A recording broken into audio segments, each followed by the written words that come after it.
Alright, so welcome back sa ating channel, ang Sips Peters TV.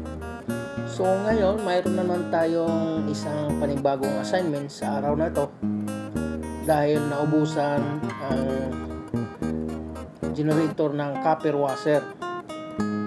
Itong copper washer na to ay ginagamit sa fittings doon sa fuel pump dahil ginagamit ang copper washer sa mga high pressure purposes tulad ng mga fuel pump at sa mga high pressure. So hindi na kailangan gamitan ng mga gasket na rubber or teflon dahil walang silbi dahil high pressure ito. So ang ginagamit nito, kamukha nito ay copper washer. So ngayon dahil naubusan tayo, ay inutusan tayo ni first engineer na gumawa ng 12 pieces na copper washer. So ang gagawin ko ay gagawa ako ng 25 pieces. So ang 13 pieces na matitira ay spare na yon. So ang sukat nitong copper washer na to ay mayroon siyang inside diameter na 13.5 at ang outside diameter naman ito ay mayroon siyang 19.0. So ang paggawa nito ay kumuha tayo ng materials na kasing parehas nito. So dito na ay nakikita ko ang isang materials na pwedeng gawin natin ng copper washer at magkaparehas sila ng sukat sa thickness. Mayroon siyang 2.0. So pwede siyang gawin natin ng copper washer. At ngayon, papakita ko sa inyo kung paano ko ginawa ito. At sa sunod na video nyo, tingnan nyo kung paano ko ginawa. Ito po ang channel ng Sips Peter TV. Ako po ay pusong nagpapasalamat kung maklik ninyo ang subscribe button sa baba. At ngayon ay binabarinahan ko na. Unang-unang barina nito ay gumagamit muna tayo ng barina na may sukat na thickness o diameter na 10 mm. So hindi natin i-direct diretso sa 13.5 dahil hindi maganda yung bilog. So unang-una, dandahanin natin to na bubutasan. Ang unang binarina ko dito ay 10 mm. So ang susunod nito na ibabarina ko ay 12 mm. Then ang susunod ay 13.5 upang maganda yung bilog niya. Kasi kung idiretso mo siya ng 13.5 ay hindi maganda yung bilog. So ibig sabihin ko, yung butas niya hindi siya precise na circle talaga. Mayroon siyang mga kanto kung idiretso mo. Dahil malambot lang itong copper washer, copper plate. So kailangan dandahanin natin yung pagbubutas. Unang-una, sinasabi ko sa inyo 10 mm, susunod yung 12 mm, saka yung 13 mm. Yan, nakikita nyo marami akong butas na ginawa. Itong kabila hindi yun pang copper washer. Isa ay sinama ko lang binutas dahil para sa drain to, screen, para sa drainage. Pero yung mga dito sa aking kaliwang kamay, yan ang gagawin natin copper washer. At ngayon ay final na ito. Ay ang sukat ng drill bit nito ay 13.5. So ito na, final na ito. So ang pagbarina nito ay dandahanin mo lang, huwag mo siyang biglayin. Hayaan mo siya na kusa siyang bumaon upang makuha natin ang tamang circle na butas. Kasi kung pipilitin mo siya ay hindi maganda yung butas. Magkaroon siya ng parang mayroon siyang kanto dahil malambot ito na materialis. Dahil sa copper ito malambot to. So kailangan natin na huwag nating idiin masyado, dandahan lang hanggang kusang barina na bumabaon para maganda ang bilog niya. Kasi kung hindi maganda yung bilog niya sa inside diameter, ay maaari pa rin magliliking dahil hindi siya fit dun sa may pinaglalagyan natin. So ang advice ko lang dito ay dandahanin nating ibabarina para maiwasan natin ang pagka-deform ng butas. So ito yung magandang paraan upang makamit natin ang tamang minimithi natin na copper washer. Almost perfect dahil ginamitan natin ng tatlong paraan sa pagbarina. So ito na, nakikita nyo naman ay maganda ang ating pagka-barina. Wala siyang ganong problema dahil sa tatlong process na drill bit ang ginamit natin. Ang una ay 10mm, sumusunod yung 12mm, and then itong last na to ay 13.5. So malapit na akong matapos nito. Ang gagawin ko nito pagkatapos nito ay ikakat ko nito ng square. Cut ko ng square, then ilalagay ko to sa bolt. Pag nalagay ko na sa bolt ito ay saka ko na i-grind ng konti yung kanto para mas madali yung pagtuturno. Ang susunod na video nito ay titingnan nyo. At ngayon kakatapos lang natin na kinakating copper sheet at ginawa nating kwadrado. So ito na ngayon ay i-grind ko ng bahagya upang maalis yung kanto. Hindi naman sabihin na ibilog natin ng husto ito. Ang sadya ko lang nito ay upang matanggal yung kanto para sa pagturno natin ay hindi na ganong maraming trabaho. So ayan, nakikita niyo yan, i-grind ko yan para medyo bumilog, kahit bumilog ng konti. So sa pamagitan nito, ang grinder na to ay meron siyang 80 grit na grinding disc. Meron siyang flap, ito tawag na flap disc.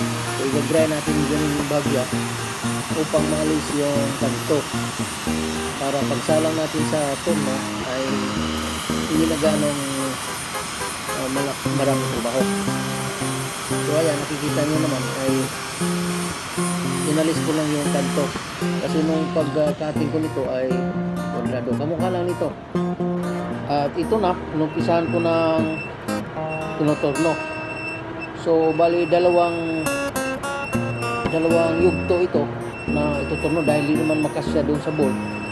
Ang magkasya lang nito ay 13 piraso. So kailangan natin ng 25 pieces. So dalawang yugto. So pagkatapos nito ay magtuturno pa ko ulit ng 12 dahil ito ngayon ay 13 piraso. So ganito na lang ang pagtuturno. Kukunin mo lang yung sentro, ilalagay dyan sa bolt at pasadahan mo ng turno hanggang makuha mo ang tamang sukat. So ang outside diameter natin dito ay mayroon siyang 19.0mm. So kailangan eksakto ang sukat sa outside diameter upang magkasya doon sa pinaka-groove ng fittings. Kasi doon sa may fuel pump ay mayroon siyang groove doon na 19mm. So kung lumampas ka doon, hindi nakapasok doon sa pinaka-groove ang copper washer. So kaya nga insaktuhin natin to ng sukat na 19.0mm upang magkasya doon. Hindi naman pwede natin bumaba sa 19 dahil kapiraso lang tong clearance nito. So kailangan insaktong-insakto. So ito na ay tinuturno ko na upang makuha ko yung tamang sukat. So bali dalawang bisis ako magtuturno. Ang inuuna ko lang itong 13 piraso, ang susunod na ituturno ko ay 12 piraso. So nakikita nyo kung paano ko siya ginawa. Ganyan ang paggawa nyo. Ang importante dyan, insakto yung inside diameter. Then pagkatapos ilagay yung bolt, maglagay ka ng bolt. Itong bolt na to ay mayroon siyang 14 mm, so binawasan ko siya ng 0.5 para magkasya doon sa 13.5. so bali ang bolt na to ay M22, M14 pero 22 spanner ang ginagamit. So sa makatuwid, ang diameter ng bolt na ginagamit ko ay M14, so binawasan ko siya ng 0.5 para mag-eksakto sa buta sa copper washer ko na 13.5. so ito na ngayon. Ang pagsisintro nito ay kailangan i-center drill mo muna itong bolt upang makahawak ang ating tailstock holder.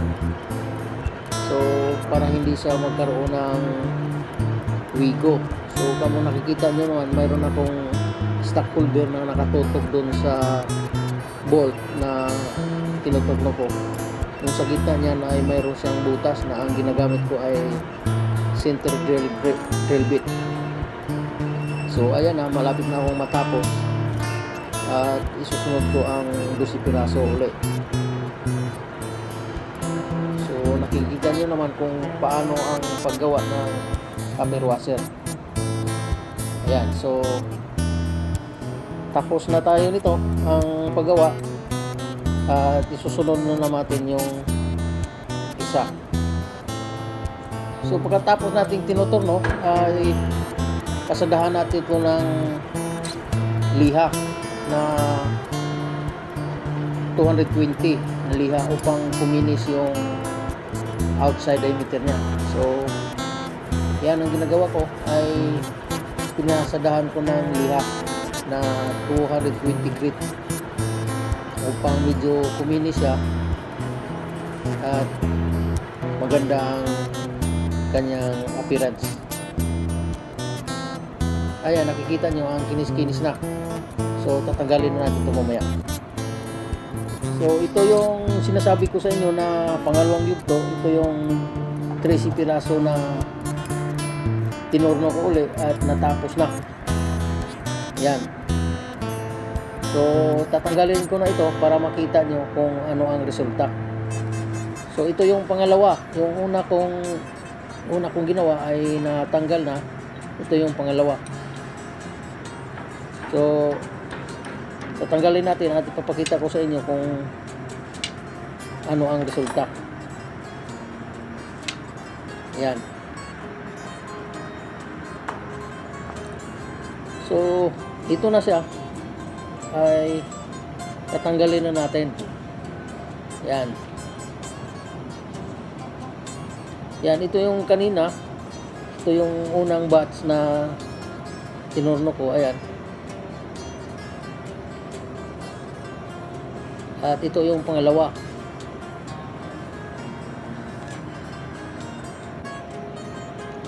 At ito na, ay umpisahan ko ng tatanggalin to. So ang pagtatanggal nito ay i-jack up natin tong copper washer dito sa ilalim na nut. Kikita nyo sa ilalim na nut. Kung ganito na lang ay matigas siya. So ang paraan nito upang mailabas yan ay i-jack up natin sa ilalim na nut para matanggal ito. So ito na, inipit ko na sa gato at ito yung sinasabi ko na jack up nut sa ilalim. Pag umiikot to, dandahan niyang itataas itong copper washer sa taas upang makuha natin. Yan ay iniikot-ikot ko na upang matanggal na ang copper washer sa nut. So malapit na siyang matanggal, dandahan at ikutin natin to.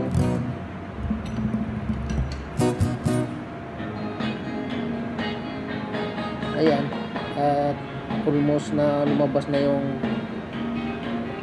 ang una. Nakikita nyo naman ay lumabas na. So ito na yung nagawa natin. Ayan, yan. So alisin natin to lahat. So nakikita nyo naman almost perfect ang paggawa. Parehas ang clearance kabilaan. So pagkatapos nito ay hindi pa to ikakabit. So mayroon pa tayong isang process pa nito ay tinatawag na annealing process. So ano ba ang annealing process? Ang annealing process ay pinheating ang isang copper ng acetylene upang i-anneal siya na para lumambot. So pag na-heating to siya ay magbabaga na siya, saka natin ilublob sa tubig upang lumambot siya masyado, para pag ginagamit mapipress talaga siya doon sa fittings ay upang walang leaking. Yan ang tinatawag na annealing process. So papakita ko rin sa inyo kung paano ko i-anneal ito upang maintindihan talaga niyo ng gusto. So ito na ay kumpleto na. Ayan, nakikita nyo na kumpleto na yung first batch at saka second batch na 25 pieces ito lahat. At ang susunod na video nito ay ipapakita ko sa inyo kung paano mag-annealing process. So papakita ko sa inyo ngayon kung paano to ngayon ang ginagawa ka namin dito, lilinisan lang namin to, pukunting liha, lilinisan lang upang ang kalibaba niya ay pumantay dun sa face ng copper washer. So pagkatapos niyan ay i-annealing na namin. So ito na yung nagawa natin ay 25 pieces ito. So ang kailangan lang namin dito ay 12. So mayroon pang 13 pieces na gagawin spare. So ang pag-process to, ganito, i-utso mo lang doon sa pinaka-grinding disc. Ganyan, upang matanggal yung alibaba niya. Yan. So pagkatapos niyan, i-annealing natin annealing process. Okay, pagkatapos natin nilinis, inilagay ko na ito sa alambre at ito na ngayon 25 pieces to lahat. So sa ngayon hindi muna ito magagamit dahil hindi pa na siya na anneal. So pinapakita ko lang sa inyo, ito na ngayon, nalinis ko na at ready na natin i-annealing process ito para ito ay lumambot at magandang paraan ng annealing process upang ito ay mag-fit talaga doon sa surface ng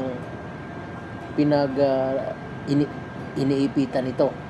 Dahil kapag hindi natin i-anneal ito, may tendency na magkaroon pa siya ng leaking dahil medyo matigas pa ito. So ang paraan ito upang lumambot ay tinatawag natin na annealing process. Tingnan niyo ang sunod na video kung paano mag-anneal. Ito po ang channel ng Sips Peter TV. Ako po ay pusong nagpapasalamat kung maklik ninyo ang subscribe button sa baba. Alright, so pagkatapos nating na gawa yung copper washer, so i-annealing natin. Ang tawag dito ay annealing. Hihitingin natin. Pag kumaga na, ilulublob sa tubig. Yan ang tinatawag na anneal. So ito na, hinihiting ko na.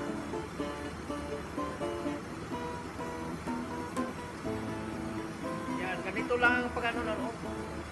Ang process nito ay annealing process. Upang ang copper ay lumambot. So, para pag ito ay ginawang washer, wala siyang kaliking-liking. So babagahin natin to at saka ilublob sa tubig.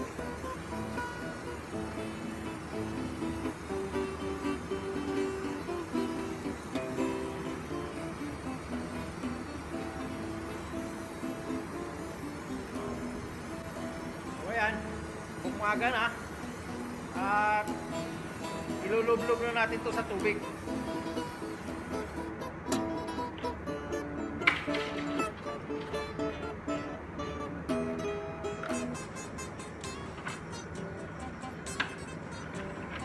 Yan, nakikita nyo na. Ayan na ang resulta. Yan, malambot na yan. So pwede na itong gagamitin. Ano yan, oh.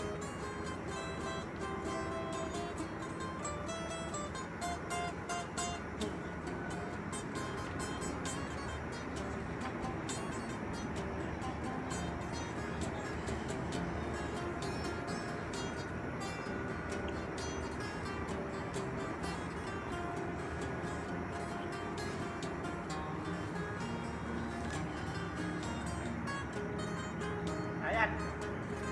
Alright, so completion na tayo nito. Gano'n na lang paggagawa ay unang-una kukunan nyo ng inside diameter at barinahan. Halimbawa, itong sukat nito ay mayroon siyang 13.5 na sukat sa inside diameter, sa 90 naman ang outside. So ayan, pinarina ko muna pagkatapos ng nabarirahan ko na ng 13.5 ay ilagay ko na sa kinakating ko. Ito yung pangkating ko.